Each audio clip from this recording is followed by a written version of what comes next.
All right, for those of you that are going to the World Cup in Qatar, I'm going to tell you everything you need to know.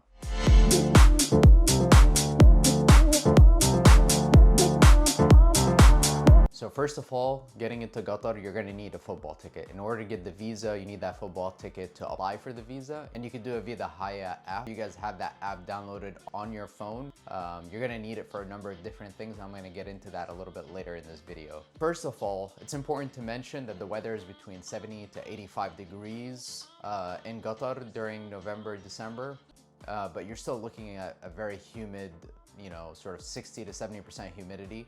So I would definitely pack light, make sure you bring t-shirts and clothes that are gonna be on the lighter side, but just be careful, don't show too much skin. I can definitely see them turning people away from events or football games and things like that if you're dressed a little too provocatively. Okay, so the nightlife in Qatar. Haram. It's important to mention that alcohol is illegal. It's technically illegal in Qatar, I should say. I say technically because people drink there and they're not really going to be enforcing that. I mean, there's gonna be alcohol in a number of different locations in Qatar, so you can definitely go out there and have fun and drink if that's what you're into. I'm a man of God and I don't indulge in such activities personally. I should mention that most of the locals actually go to the hotels, have drinks at happy hours because of how expensive alcohol in Qatar. So, expect it to be very expensive and put a dent in your pocket. There will be alcohol at the fan fest in different areas. They will set up sobering up sections. So if you get a little too intoxicated drinking with your friends when England loses to the United States, just make sure that you're not being an idiot. You'll be perfectly fine. There is an area in Qatar called the Pearl. So the Pearl has some sort of conventional nightclubs. If that's what you guys are looking to do, there's Illusion nightclub and there's Doha Super Club. So if you guys are looking for more of sort of the EDM music and that sort of thing, you guys can check out those two spots. But again, Qatar is not really known for its nightlife. All right, so the Haya app. It's important to have this on your phone.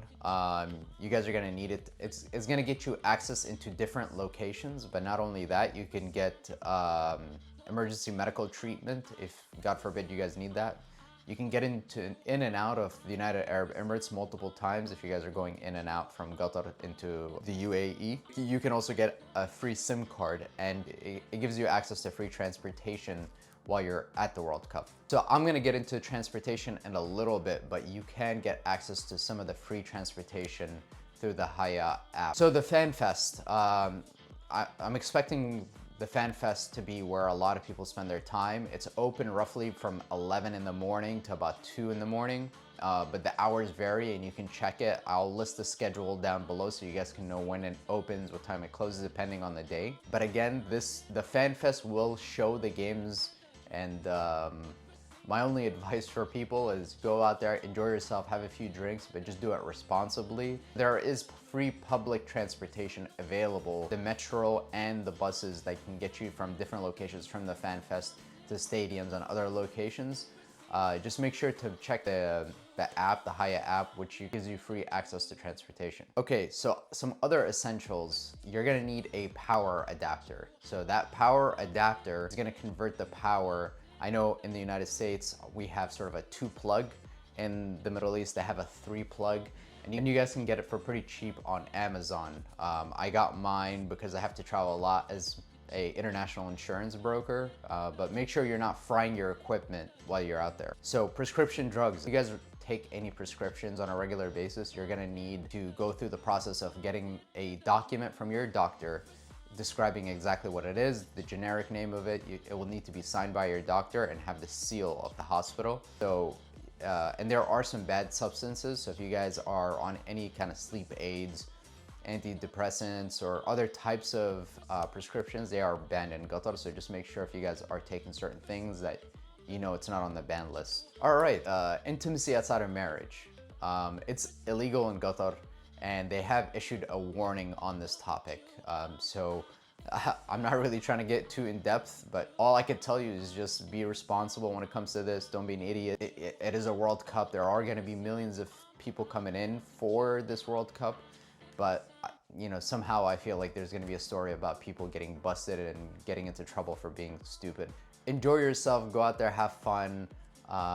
They've invested more than $160 billion in making sure that they built state-of-the-art stadiums and football pitches and setting up the fan fest. They want to make sure that everybody has the best time while they're out there. With regards to the culture in Qatar, the Middle East, that region of the world, it's very important to mention that it's very relationship driven, right? So everything is about hospitality, kindness, going over the top. So in the United States, for example, we're very low context. Low context meaning that we're very direct in the way we communicate with one another. We just kind of say what we mean. It's the inverse over there. It's a very homogenous society. You have to sort of interpret or understand what people are saying. So if, let's say, you get into a taxi and the guy says, oh, don't worry about it, it's on me. Or you get a haircut and the barber says, oh, don't worry about it, you know, I'll pick up the tab on this one. That's part of the hospitality. You make sure you give Muhammad his tip, okay? He doesn't actually mean that he's gonna pay for it. He's just trying to be friendly. That's an important element of the culture, and don't take advantage of people's kindness. You know, you're gonna come across some of the nicest people. So transportation, there is Uber, first of all. That's the great part. There is the metro that gets you to most locations. There's buses and ride shares. So again, you guys should also take a look at the Haya app, and you can access some of these different locations through the app for free. So the other thing to mention here is you cannot bring in any kind of DVDs, magazines, pork products, alcohol, anything like that in from the duty. So if you guys were planning on landing at the airport in Doha and then buying some alcohol, bringing it into Qatar, that ain't happening. So I'll just finish by saying that I'm excited for this World Cup. You know, I'm looking forward to it. I think it's gonna be great. And I do think Qatar will be good hosts because it's a clean country. There's cameras everywhere, so you know people can't act like idiots or do stupid shit. The last World Cup I went to was in Brazil, and I had one of the best experiences in my life. And it's really because of the Brazilian people themselves. I just felt like they made me feel at home at all times, and Brazilian hospitality is like no other.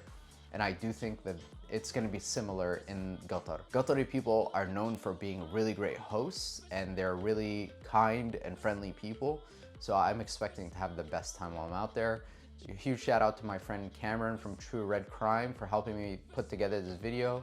I will be vlogging while I'm out there in Qatar. I have tickets to a number of different games, so please feel free to subscribe to my channel, hit a like on this video, and come on this journey with me.